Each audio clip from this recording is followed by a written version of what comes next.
Nuestras Biblias en el Salmo 19. Hoy vamos a continuar con estos salmos. Esta es nuestra clase número 8. Y vamos al Salmo 19. Es un salmo de David, del rey David. Y yo le puse por título: Los cielos cuentan la gloria de Dios. Y esto es algo comparado con el otro salmo que compartimos, el Salmo número 8. Que habla también de la creación de Dios, hablando de toda la creación. ¿Estamos ahí? Vamos a leer el versículo 1 y de ahí dice: Los cielos cuentan la gloria de Dios y el firmamento anuncia la obra de sus manos. Este es uno de los salmos que habla de la creación de Dios, como dice el Salmo 8 del 3 al 4. Cuando veo tus cielos, obra de tus dedos, la luna y las estrellas que tú formaste, digo, ¿qué es el hombre para que de él tengas memoria y el hijo del hombre para que lo visites? Notemos que la Biblia afirma la creación y la misma naturaleza da testimonio del poder creativo de Dios. Es una ridiculez creer que en el lugar donde existimos haya sido obra de una casualidad. Detrás del diseño perfecto existe un diseñador. En toda lo creado, lo visible e invisible.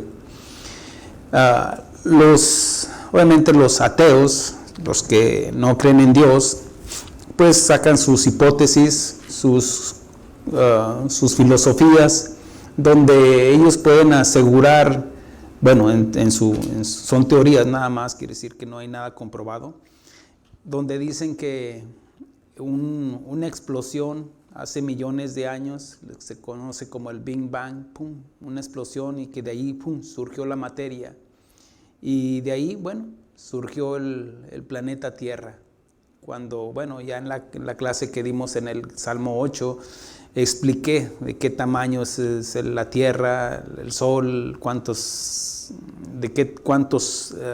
la inmensidad del universo. Y ellos le atribuyen lo que es el tiempo y la casualidad, de que de casualidad, se formó la materia. Pero la Biblia nos afirma y asegura, dice que en el principio Dios creó los cielos y la tierra. Y no es una teoría, es una afirmación que está dando la Biblia. Y si no creemos en el primer versículo, pues mucho menos vamos a creer en el segundo, en el tercer versículo. Porque ahí es donde se basa todo el fundamento de la palabra de Dios, que Dios creó los cielos y la tierra. En Génesis 1:31 y 2:1 dice así: Y vio Dios todo lo que había hecho, y he aquí que era bueno en gran manera. Y fue la tarde y la mañana del día sexto. Fueron pues acabados los cielos y la tierra, y todo el ejército de ellos.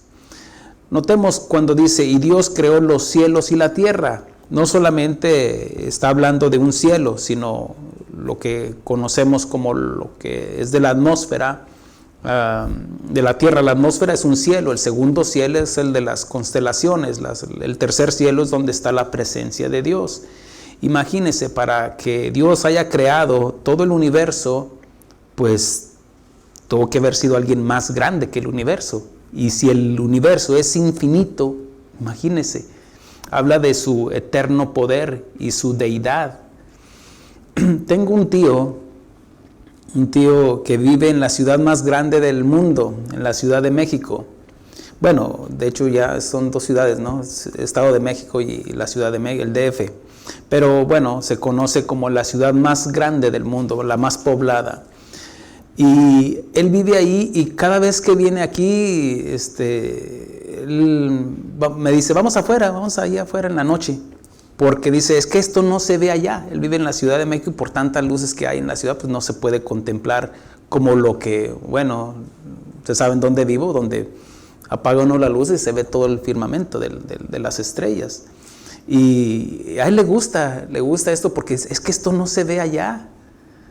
Imagínese una ciudad, pues es difícil contemplar lo que nosotros, mire, lo tenemos gratis. Es más, de hecho, ahorita que venía, estaba la caída del sol, y se veía bonito. Los cielos y el firmamento son la evidencia de su creación. Porque, dice la Escritura, porque las cosas invisibles de Él y su eterno poder y deidad se hacen claramente visibles desde la creación del mundo, siendo entendidas por medio de las cosas hechas, de modo que no tienen excusa, dice Pablo en Romanos 1, 18 y 19 al 20. Dice, y no solo es el diseño perfecto, sino también el orden de su creación. Cuando dice, los cielos cuentan la gloria de Dios y el firmamento anuncia la obra de sus manos. La obra de sus manos, imagínense todo lo que creó perfecto. Como estábamos leyendo de Génesis, dice que y vio Dios que todo lo que había hecho, y aquí era bueno en gran manera. Nosotros sabemos de que terminó el día sexto, culminando la creación con el hombre y la mujer. Cuando dice, y separó la luz de las tinieblas, y dijo Dios que era bueno. Separó las aguas, y dijo Dios que era bueno. Pero cuando terminó la creación, hablando del hombre y la mujer, dijo que era bueno en gran manera. Quiere decir que no solamente era bueno, sino bueno en gran manera. Y fue la tarde y la mañana del día sexto. Fueron pues acabados los cielos y la tierra y todo el ejército de ellos. Hablando del ejército, habla de las constelaciones, las estrellas. Y habla también de ese diseño perfecto. No solamente habla del diseño perfecto, sino también del orden en su creación. Porque mire, dice el versículo 2, dice, un día emite palabra a otro, y una noche a otra noche declara sabiduría. El lunes es como el lunes gritándole al martes, hey, ¿sigues tú? Y de la noche a la mañana, y sigues tú, la del miércoles, la del jueves, todo habla de ese orden perfecto. La tierra como va girando alrededor del sol, como mire que las estrellas no chocan unas con otras. Dios hizo todo perfecto, de tal manera que, no sé, pulgadas más, pulgadas menos, la tierra se congelaría o se quemaría. Está en la distancia perfecta del sol a la tierra. Estamos a una distancia donde en nuestro eje estamos hablando de que es por eso que existimos, es por eso que tenemos el agua, tenemos todas las leyes que Dios puso en la naturaleza. Por eso el firmamento, la misma naturaleza, da testimonio de un Dios perfecto, de un diseñador. No es nada de que pum, salió la casualidad y ahí tenemos agua. No, han buscado en lunas, han buscado en otras, por ahí andan algunos científicos buscando en una luna que tiene ciertas distancias, ciertas características semejantes a la Tierra, pero está a millones de años luz. Ahora, no estoy diciendo de que haya vida ahí, no estoy diciendo nada de eso. El hombre, aparte de eso, de que Dios puso al hombre en la tierra, es imposible de que pueda subsistir fuera de la tierra. Obviamente que pues, están los astronautas, allá están en los satélites, pero son temporales, no es para que puedan coexistir ahí. ¿Por qué? Porque así como nadie puede vivir debajo del agua, en el mar, por ejemplo, tienen que traer un equipo de buzo, ¿cierto? Oxígeno. Así también en el espacio, tienen que traer un equipo especial. ¿Por qué? Porque Dios puso al hombre en la tierra. ¿Y se alimenta de qué cree? De la tierra. Ahí es donde están los minerales, las vitaminas, las proteínas que nosotros necesitamos. Las proteínas que comen los animales y nosotros nos comemos los animales. De tal manera que Dios hizo todo perfecto. Mire que Dios no creó al hombre y después los vegetales, sino de qué nos íbamos a alimentar. No, todo iba en su orden como debía de ser. También Dios proveyó la noche. Como dice, un día emite palabra a otro día y una noche a otra noche. Usted sabe de que así como Dios quiere Dios proveyó la noche, hermanos, para que descansemos. ¿Sabía usted eso? Usted ya, ahorita ya que ya se vaya a descansar, usted, y ya le da sueño y ya, para que el cuerpo descanse. Obviamente que hay gente que tiene que trabajar en las noches, pero por lo regular, o sea, lo regular es de que pues el hombre trabaje de día y no de noche. Ahora por tanta tecnología que tenemos. Versículo 3 y 4 dice, no hay lenguaje ni palabra, ni es oída su voz. Por toda la tierra salió su voz, y hasta el extremo del mundo sus palabras. En ellos puso tabernáculo para el sol. De modo que, la Escritura nos dice, de modo que no tienen excusa, como decía Pablo en Romanos 1. Dios quiere que todos aquellos que entendemos de su poder creativo, llevemos el mensaje de su amor y perdón por medio de su Hijo Jesucristo. El versículo 5 y 6, mire lo que dice. Dice, y como esposo que sale de su tálamo, se alegra cual gigante para correr el camino, de un extremo de los cielos en su salida, y su curso hasta el término de ellos. Y nada hay que se esconda de su calor. Está hablando de el sol. Dios estableció el curso, la velocidad y los tiempos para el sol, y el sol obedece. Ahí, por ejemplo, la mitología egipcia, ellos hablan del dios sol. El dios sol de que sale a conquistar todo lo que es en el día, y luego en la noche que cae, va y dice que descendía y al inframundo para acabar con la serpiente del inframundo, y después si al otro día salía el sol, entonces significaba que había vencido el dios sol. Imagínense cuando vinieron las plagas, de esas 10 plagas, y una de ellas era las tinieblas, que no hubo sol, en no sé cuántos días hubo que no salía el sol. Para ellos era algo, ellos tenían terror a las tinieblas, a la noche, porque ellos creían en esa deidad, una deidad poderosa, lo que era el dios sol. Lo que hoy en día la iglesia tradicional lo toma como la hostia. Bueno, ya lo he explicado en otras. Pero Dios estableció el curso y la velocidad y tiempos para el sol, y el sol obedece. Hasta aquí hemos visto cómo las leyes que rigen a la naturaleza hablan solo del diseño perfecto de Dios. Por ejemplo, las leyes que nos rigen la gravedad, la termodinámica, la relatividad, todas esas leyes que son leyes inexorables, son leyes que Dios estableció y que se obedecen sí o sí. O sea, no hay de otra, porque Dios las estableció así. Ahora mire esto, mire lo que dice el versículo 7.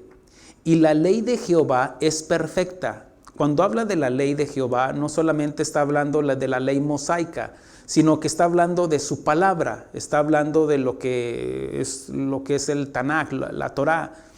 La ley de Jehová es perfecta, que convierte el alma.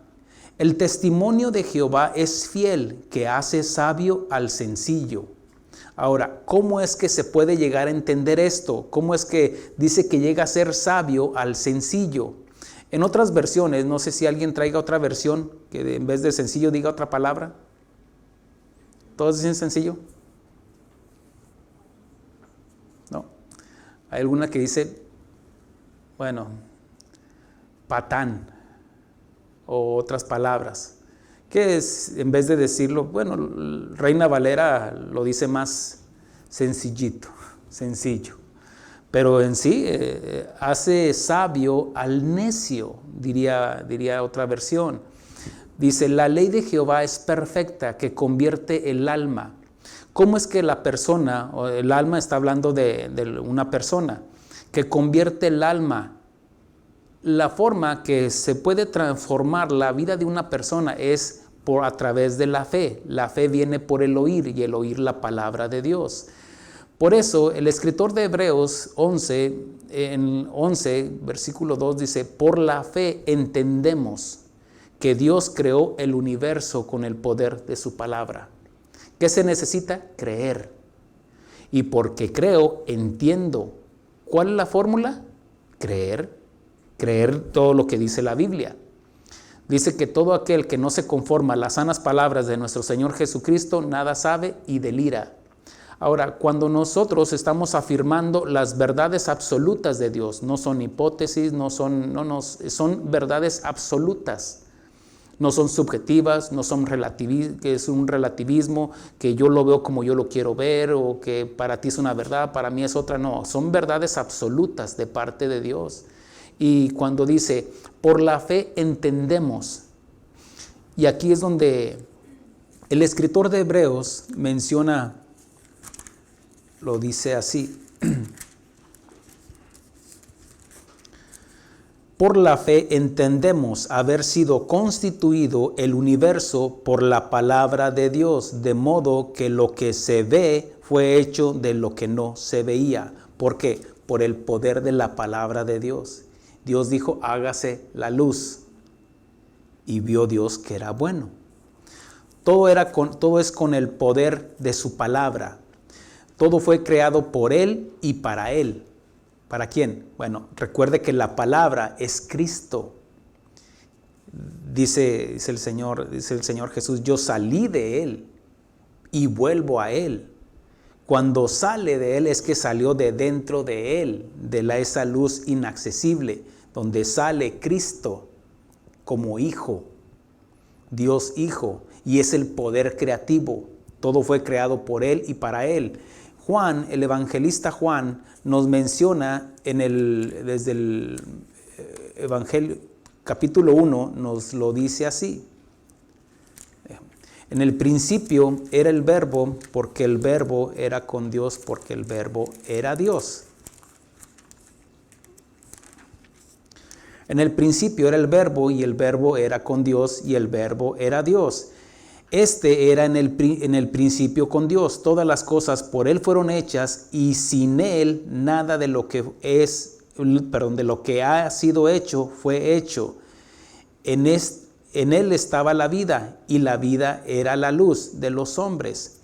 Bueno, aquí nos está afirmando de que es la palabra la que creativa de parte de Dios es Cristo. Cuando dice aquí, regresando al Salmo 19, 7 dice, la ley de Jehová es perfecta, que convierte el alma. El testimonio de Jehová es fiel, que hace sabio al sencillo. El alma es el asentamiento de una persona donde está el intelecto, el conocimiento, las emociones y la voluntad. Intelecto, emociones y voluntad. Es por eso que Dios nos pide nuestra alma. Él no quiere nuestro cuerpo, Él quiere nuestra alma, porque en el alma es donde está la voluntad.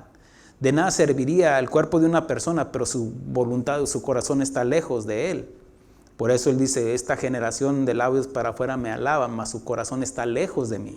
Porque en el corazón es donde está la voluntad. Por eso nos dice también de las emociones. Una persona puede entregar su cuerpo, pero no sus emociones. ¿Me explico? Una persona también puede tener el intelecto, sí, puedes saber mucho de la Biblia, pero no espiritualmente, no eres espiritual. Conoces libros, teología, historia, arqueología, bíblica, pero no significa que seas espiritual. Es por eso que Él nos pide nuestra alma. Por eso dice que Él quiere que lo amemos con todas nuestras fuerzas, con toda nuestra alma. Porque ahí es el asentamiento de la persona. Es el corazón que está hablando. Quiere que le entreguemos nuestro corazón. El intelecto, el alma, es el asentamiento de una persona donde está el intelecto, las emociones y la voluntad.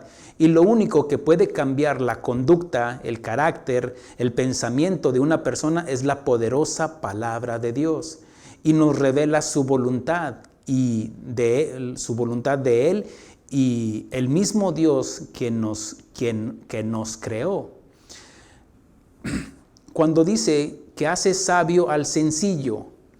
La Escritura, Pablo nos enseña, en 1 Corintios, nos enseña esto. Dice que habla de la sabiduría del hombre, la sabiduría. 1 Corintios capítulo 1, versículo 18, dice, porque la palabra de la cruz es locura a los que se pierden, pero a los que se salvan, esto es, a nosotros, es poder de Dios. ¿Por qué? Porque el poder habla de ese poder que transforma la vida de las personas. Dice, pues escrito está, destruiré la sabiduría de los sabios y desecharé el entendimiento de los entendidos. ¿Dónde está el sabio? ¿Dónde está el escriba? ¿Dónde está el disputador de este siglo? ¿No ha enloquecido Dios la sabiduría del mundo? Ahora, haciendo una pausa aquí, podemos entender de que donde está preguntando, está usando de la retórica de la Escritura para hablarlo con ironía. ¿Por qué? Porque dice, ¿dónde está el escriba? Alguien que se ponga a disputar con Dios. ¿Se acuerda que a Job le dijo, ¿es sabiduría contender contra el omnipotente? Y Job terminó callado, dijo, no, mejor me quedo callado. Pero aquí está diciendo de la sabiduría del mundo. Santiago también nos enseña de la sabiduría del mundo, que es terrenal, animal y diabólica. ¿Por qué? Porque la sabiduría del mundo, la del hombre, va en deterioro.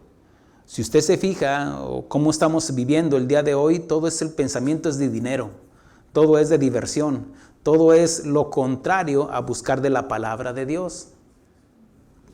No es difícil entender esto.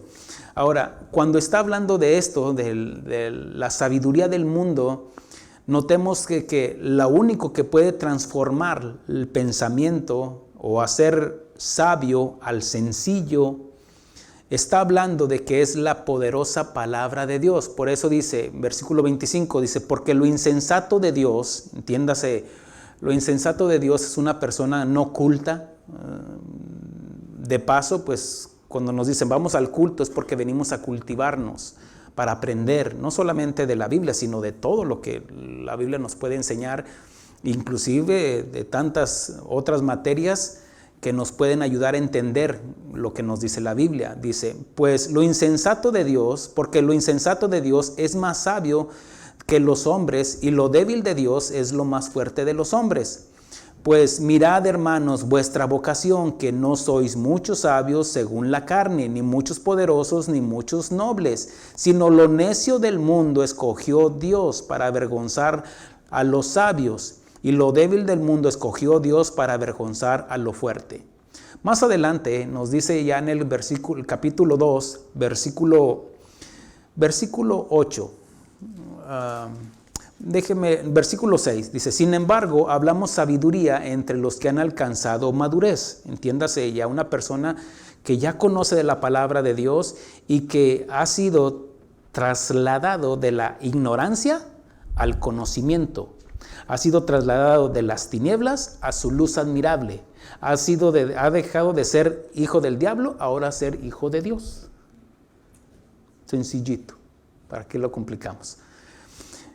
Por eso dice así, sin embargo, hablamos sabiduría entre los que han alcanzado madurez. Y sabiduría no de este siglo, ni de los príncipes de este siglo que perece. ¿Cómo es la sabiduría de este mundo? Que perece. Dice, mas hablamos sabiduría de Dios en misterio, la sabiduría oculta, la cual Dios predestinó antes de los siglos para nuestra gloria. ¿Para quiénes? Bueno, aquí entendemos que es para nosotros. Dice, la que ninguno de los príncipes de este siglo conoció, porque si la hubieran conocido, nunca habrían crucificado al Señor de gloria.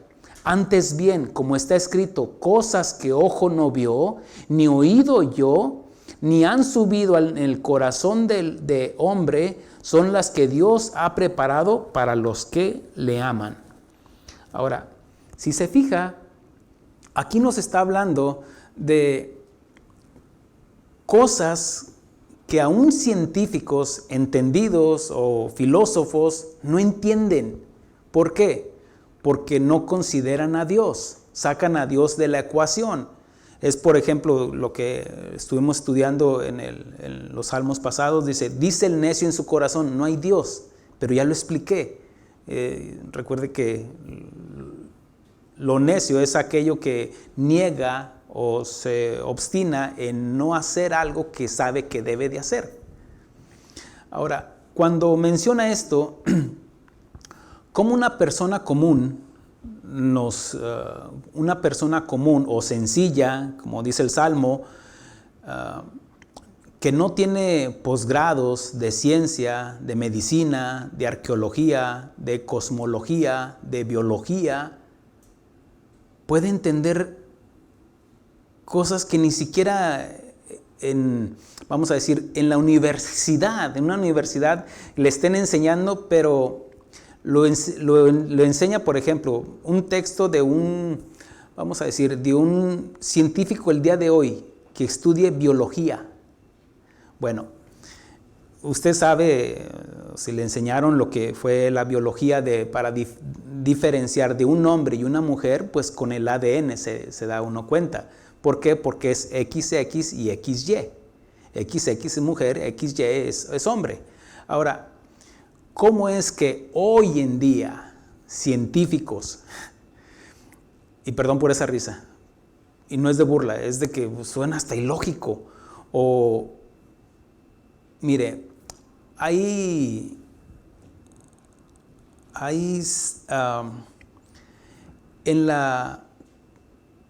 diputados, senadores, hay que no saben lo que es definir un hombre y una mujer. Ahora, no porque no sepan, sino porque se hacen necios. De decir, no es que yo soy así, yo soy una mujer atrapada en el cuerpo de un hombre, o al revés. Y no saben definir, y tanto así de que no quieren ni siquiera decirlo en público porque se meten en problemas, porque los pueden demandar. Pero al menos tengo el conocimiento suficiente para definir hombre y mujer. ¿Me explico, hermanos? ¿Y cómo es que la sabiduría de este mundo ahora no sabe qué es lo que es definir un hombre y una mujer? Y la Biblia nos dice claro, cuando Dios terminó la creación con la mujer, dijo, y vio Dios que era bueno en gran manera. Y define que es yo ya lo he explicado antes, no es solamente lo exterior, sino lo interior, lo que nos define como hombres y mujeres, porque el esqueleto corporal, el ADN, los cromosomas son diferentes, el de la mujer y el del hombre. Y como alguien que haya estudiado tanto y que haya terminado un posgrado no pueda definir lo que es un hombre y una mujer. Suena ridículo. Como ridículo me suena a mí el creer, se necesita más fe para creer de que pum, de una explosión saliste tú. ¿Amén, hermanos? Ahora, estoy hablando a cristianos. Espero y entienda ese término de que no pretendo burlarme de nadie. No, es que estoy definiendo lo que dice la Biblia. Ese es mi trabajo. ¿Cómo una persona puede ser, dice que hace el sencillo lo hace sabio? Sabio es desempeñar el conocimiento de su palabra.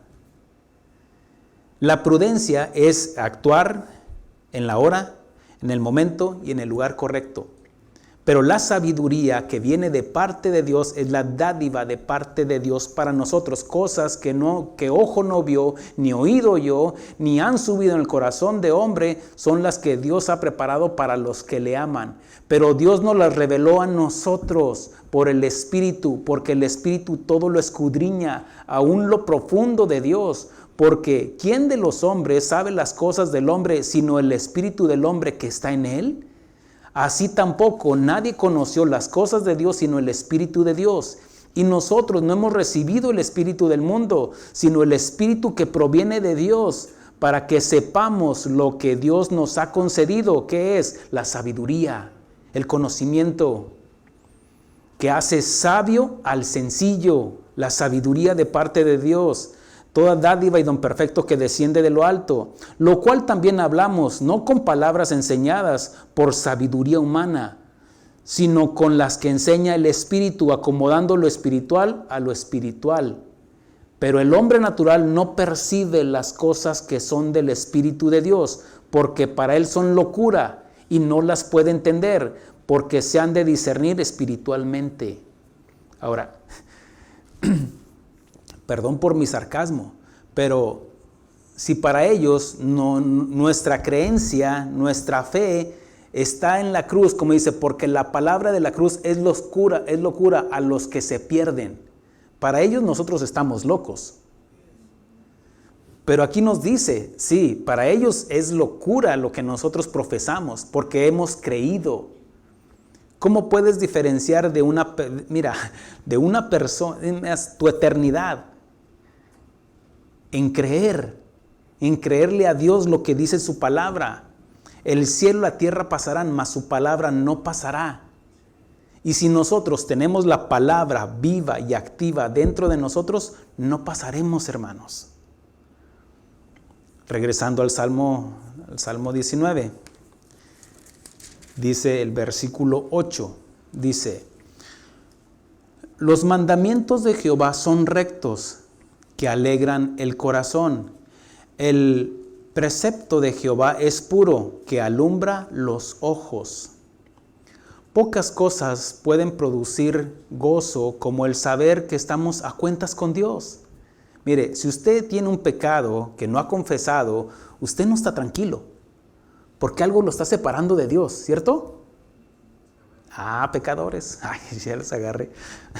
No, pues todos somos pecadores, ¿no es cierto? Bueno, el hecho es de que pocas cosas pueden producir gozo como el saber que estamos a cuentas con Dios. No estamos hablando de perfección, estamos hablando de que estamos a cuentas con Dios. De que sí, Señor, me equivoqué, ayúdame, fortaléceme. Necesito de tu sabiduría, Señor, para este negocio, para esto otro, para el matrimonio, para la familia, para mis hijos.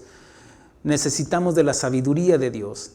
Pero usted no podría pedir sabiduría si está en pleito con Dios. Tendría que reconciliarse con Dios. Y si nos está diciendo, dice, los mandamientos de Jehová son rectos, que alegran el corazón, algo que traiga una satisfacción. Ok, lo hice a mi capacidad, me equivoqué, cometí errores, sí, pero quiero agradarte, Señor. Quiero enmendar mis errores.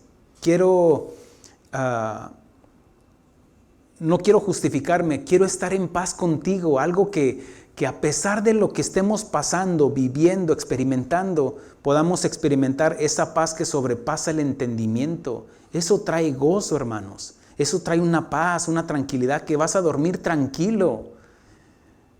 Yo no sé, mire, créamelo, aquí está, yo duermo tranquilo. Y no es que sea más espiritual que usted, no, yo caigo como piedra. Y ahí me ven hasta otro día. El hecho es de que pocas cosas producen gozo en el corazón como saber que estamos a cuentas con Dios, con una paz que sobrepasa el entendimiento. Y nos da el entendimiento y sabiduría, porque andarán dos si no estuvieran de acuerdo. Si usted tiene pleito con Dios, o más bien, si usted cometió un pecado, Dios tiene un pleito con usted. Y se salda solamente poniéndonos a cuentas con Dios, arrepintiéndonos, pidiéndole perdón y seguimos adelante. Versículo 9 dice: el temor de Jehová es limpio, que permanece para siempre. Los juicios de Jehová son verdad, todos justos. El temor a Jehová no cambia, porque existe un temor natural que nos aparta de Él.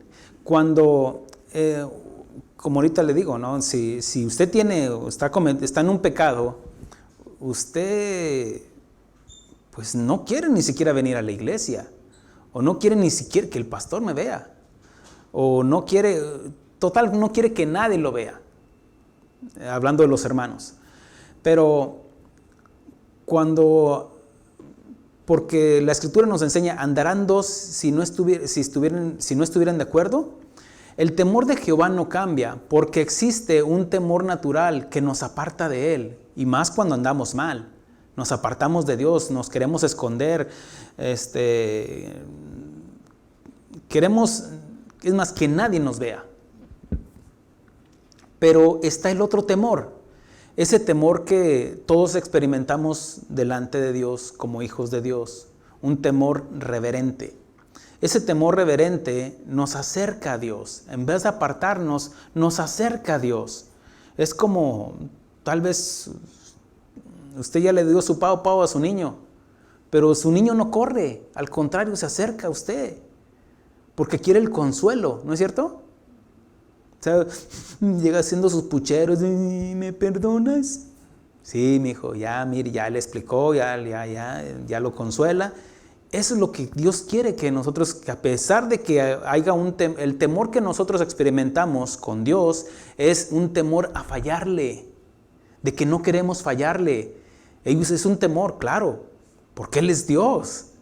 Él no es cualquier cosa, no, Él es Dios. Y hay un temor que no quiero fallarte, no quiero fallarte como esposo, no quiero fallarte como hijo, no quiero fallarte como pastor, no quiero fallarte, Señor. Pero le fallamos y eso nos acerca a Él. Ayúdame, enséñame, muéstrame. Yo te preguntaré y tú me enseñarás, dijo Job.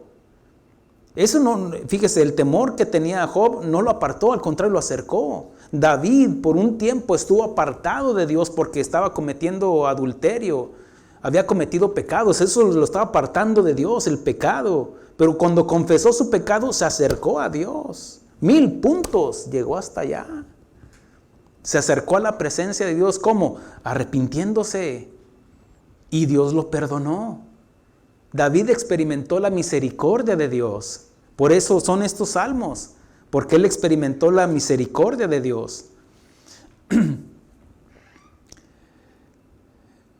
Ese temor reverente que nos acerca a Él y nos lleva a concluir que no queremos fallarle ni separarnos de Él, porque al final no es cuestión de felicidad, sino de justicia. Porque mire lo que dice, los juicios de Jehová son verdad, todos justos. Todo lo que está aquí es justicia, hermanos.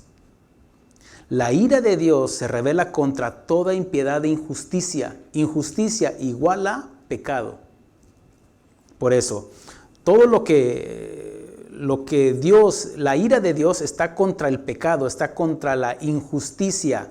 Y aquí dice que todos sus mandamientos son justos. Los juicios de Jehová son verdad y todos justos. Porque a final de cuentas, hermanos, no es cuestión de felicidad. Yo me siento así feliz en mis parrandas cada 8 días. Yo me siento feliz con mi pornografía. Yo me siento feliz en el adulterio. Yo me siento feliz en el alcohol. Yo me siento feliz haciendo mi vida loca. No es cuestión de felicidad, es cuestión de justicia. Y todo lo que dijo Dios es justicia, lo creas o no. Todos tenemos una cita incancelable con Dios, crea en Él o no. Su ateísmo, si hubiera por ahí alguno, se desvanecerá en el mismo instante que muera la persona. Todos los caminos llevan a Dios. Ya lo expliqué, sí y no. Para salvación es a través de Cristo Jesús. Pero aún en la condenación van a ver a Dios. Y toda rodilla se doblará y confesará que Jesús es el Hijo de Dios, es el Señor. Versículo 10. Dice, deseables son más que el oro y más que mucho oro afinado, y dulce más que la miel y que la destila del panal.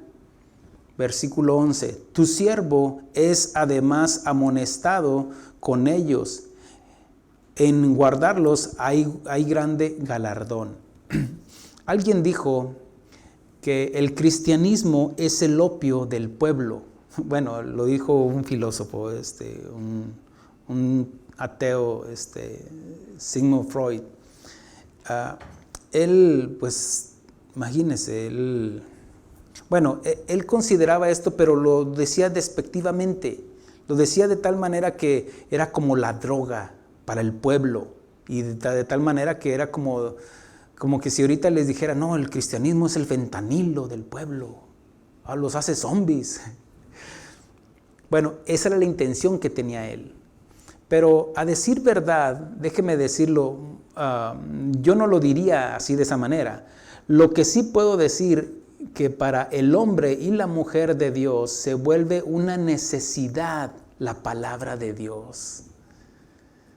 Se vuelve algo que es algo imprescindible en la vida de uno, el leerla, el meditarla, el obedecerla. Dios le dijo a Josué, no se apartará este libro de la ley, porque de día y de noche meditarás en él. Y le está diciendo, le está dando la estrategia, y todo te saldrá bien, y en todo prosperarás si lo obedeces. Porque todas las promesas de Dios están condicionadas, todas. No hay una sola que no esté condicionada.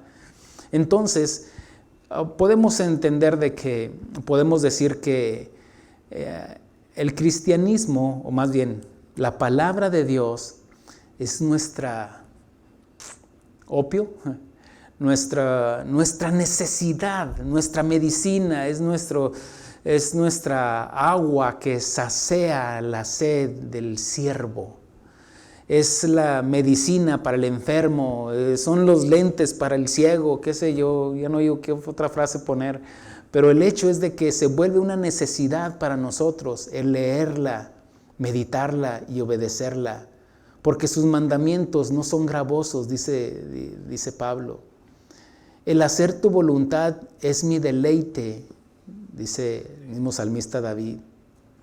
Versículo 12. ¿Quién podrá entender sus propios errores? Líbrame de los que me son ocultos. Si recordamos, David hubo un tiempo en el cual pues duró más de un año sin confesar su pecado, de tal manera que él decía, en otro salmo, lo vamos a leer más adelante, decía que sus huesos se secaban, sentía que sus huesos se secaban.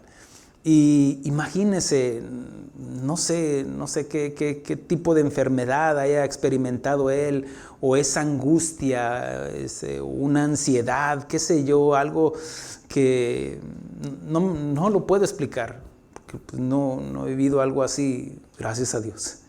No, el hecho es de que él está diciendo aquí, dice, ¿quién podrá entender sus propios errores? Él, por un tiempo, no confesaba sus pecados, sus errores. Y aquí está hablando, ¿quién podrá entender sus propios errores? Una de las características de una persona narcisista es esto, no reconoce sus errores. Ahora, narcisistas hay por todos lados. Un narcisista es una persona egoísta, egocéntrica, no reconoce sus faltas, siempre está condenando a los demás. Vea las definiciones de un narcisista, y espero que no vea la foto suya ahí. No, pero él habla de una persona que es egoísta, que no puede reconocer sus errores. Sin duda también existen los pecados que son sin maldad, sin dolo, porque se cometieron sin saberlos. Por ejemplo, una persona sin querer cometió, no sé, un fraude, vamos a decir algo, pero que no fue su intención. Simplemente en vez de, no sé, le dieron un cambio de más y se lo echó a la bolsa y no se dio cuenta hasta que ya llegó a su casa, se dio cuenta. Eso no se considera, ¿me explico? Pero aquí está diciendo, dice, ¿quién podrá entender sus propios errores? Líbrame de los que me son ocultos. Porque hay cosas que están ocultas, pero hay cosas que van intencionadas. Las palabras llevan intenciones, los hechos llevan intenciones.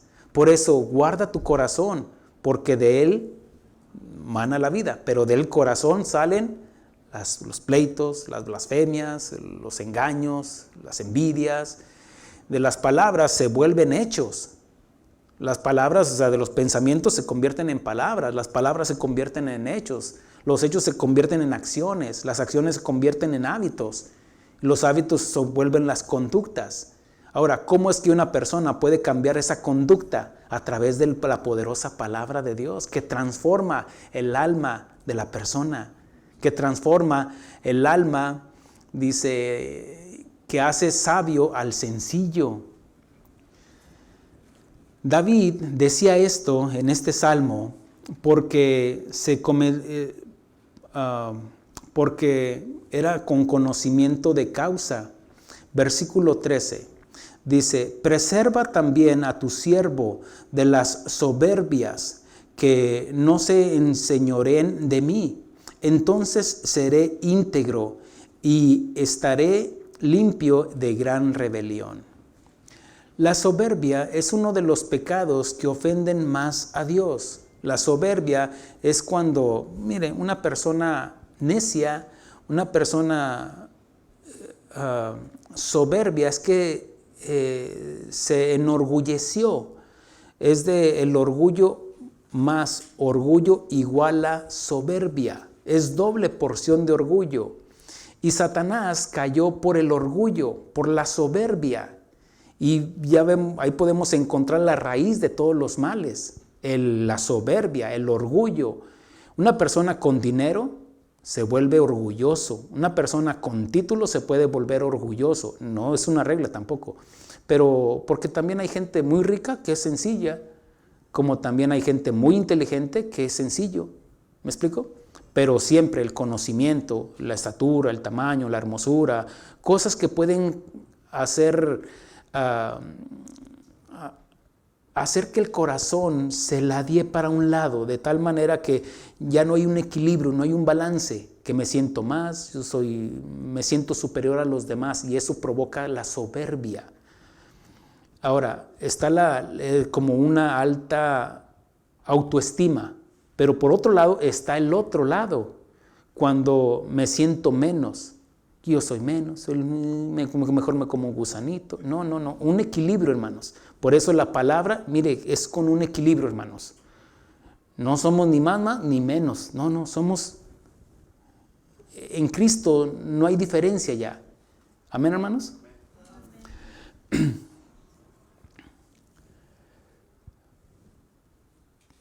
La soberbia, como menciono, es uno de los pecados que ofenden más a Dios, y todos tenemos algo de esto, todos. El pastor también, todos, porque somos personas imperfectas. Por diferentes razones, la diferencia de unos y otros es que ya lo saben, manejar, aceptar y controlarlo con el dominio propio. Recuerde que Dios no nos dio un espíritu de cobardía, sino de poder, amor y dominio propio. De que hay soberbia en mi corazón, sí, pero ya la puedo controlar. Y ahí, tranquilita, ahí se me queda. Que el orgullo, ahí quédese. Porque la carne busca su tajada, ¿cierto? En todos. Cómo trabajo, lo que tengo, lo que soy, lo que sé, No, eso puede provocar jactancia, arrogancia, soberbia, orgullo. Y eso es lo que nos aparta de Dios. Dice que Dios al soberbio lo ve de lejos, mas al humilde lo ve de cercas. Y mientras más aprendemos de la Biblia, más humildes deberíamos de ser. ¿Amén, hermanos? Versículo 14, para terminar. Sean gratos los dichos de mi boca y la maldición de mi corazón delante de ti, oh Jehová, roca mía, redentor mío. Que nuestras palabras, nuestra oración sean motivadas por un corazón sincero, íntegro y con humildad. Porque cuando menciona el salmista, dice, entonces seré, versículo 13, entonces seré íntegro y estaré limpio de gran rebelión. Cuando David confesó su pecado, lo vamos a ver más adelante, pero cuando David confesó su pecado, dice así, lo leo rápidamente, Salmo 51 dice, ten piedad de mí, oh Dios, conforme a tu misericordia, conforme a la multitud de tus piedades, borra mis rebeliones. ¿Qué es lo que decía? Límpiame y no voy a ser rebelde. Dice, líbrame lávame más y más de mi maldad y límpiame de mi pecado. David había reconocido que había fallado, le había fallado a Dios. Y aquí se está poniendo a cuentas con Dios. Bueno, de hecho ya es un cántico que ya lo expresa, pero está expresándolo de su corazón. Dice, porque yo reconozco mis rebeliones. Y acá decía en el Salmo 19, dice, entonces seré íntegro y estaré limpio de gran rebelión. Note cómo la soberbia puede provocar la rebelión. Una rebelión, por ejemplo, los hijos contra los padres, los empleados contra los patrones, el pueblo contra el gobierno, se puede provocar rebelión. Dice, porque yo reconozco mis rebeliones y mi pecado está siempre delante de mí, está diciendo David. Contra ti solo he pecado y he hecho lo malo delante de tus ojos. Mire cómo él sabía de que Dios lo había visto, Dios lo había escuchado, todo lo que había hecho David. Pero era difícil, es difícil cuando, mire que era el hombre conforme al corazón de Dios. Pero un pecado te apartó, otro pecado, te fue llevando otro pecado, David, otro pecado, David, otro pecado, de tal manera que ya le era difícil acercarse a Dios y cada vez se apartaba más. ¿Qué fue lo que tuvo que hacer? Pues hasta que no fue confrontado y fue Dios quien tomó la decisión por misericordia. No fue David el que dijo, ¿sabes qué? Bueno, vengo a ponerme a cuentas contigo. No, fue Dios quien lo desenmascaró. Tú eres ese hombre. Y aquí sigue diciendo, contra ti he pecado y he hecho lo malo delante de tus ojos para que seas reconocido justo en tu palabra y tenido por puro en tu juicio. He aquí en maldad he sido formado y en pecado me concibió mi madre. He aquí tú amas la verdad en lo íntimo. ¿Qué es esto? Una persona íntegra, que es pura, que es completa, significa que es transparente delante de Dios. Dice, he aquí tú amas la verdad en lo íntimo y en lo secreto me has hecho comprender sabiduría. ¿Cómo había caído David? Había caído como un hombre pagano, como un hombre sencillo, insensato, porque se volvió necio, ya sabía lo que tenía que hacer. Y fue y se metió con la esposa de su amigo. Dice, purifícame con hisopo y seré limpio, lávame y seré más blanco que la nieve, hazme oír gozo y alegría y recrearán los huesos que has abatido. Ahora, mire esto está bonito aquí lo que dice. Dice, ¿se acuerda que lo que le estamos, no hay nada que pueda producir alegría y gozo en el corazón de un hombre que le estar a cuentas con Dios? Porque si usted no está a cuentas con Dios, difícilmente usted estará bien con su prójimo. Porque si no está bien con Dios, no va a estar bien con su prójimo. Pero si está bien con Dios, pues va a ser fácil poder soportar, lidiar, ayudar, soportar, atender al prójimo. Ahora, dice, hazme oír gozo y alegría y recrearán los huesos que has abatido. ¿Pero de quién era la culpa? De David. Dice, esconde tu rostro de mis pecados y borra todas mis maldades. Crea en mí, oh Dios, un corazón limpio y renueva un espíritu recto dentro de mí. No me eches de delante de ti y no me quites de mí tu Santo Espíritu. Vuélveme el gozo de tu salvación y espíritu noble me sustente. Vuelve a mencionar otra vez el gozo. David experimentó el gozo que solamente una persona que se pone a cuentas con Dios. Entonces enseñaré a los transgresores tus caminos y los pecadores se convertirán a ti. Líbrame de homicidios, oh Dios, Dios de mi salvación. Cantará mi lengua tu justicia, Señor, abre mis labios y publicará mi boca tu alabanza, porque no quieres sacrificio que yo lo daría, no quieres holocaustos. Los sacrificios de Dios son el espíritu quebrantado, al corazón contrito y humillado no despreciarás tú, oh Dios.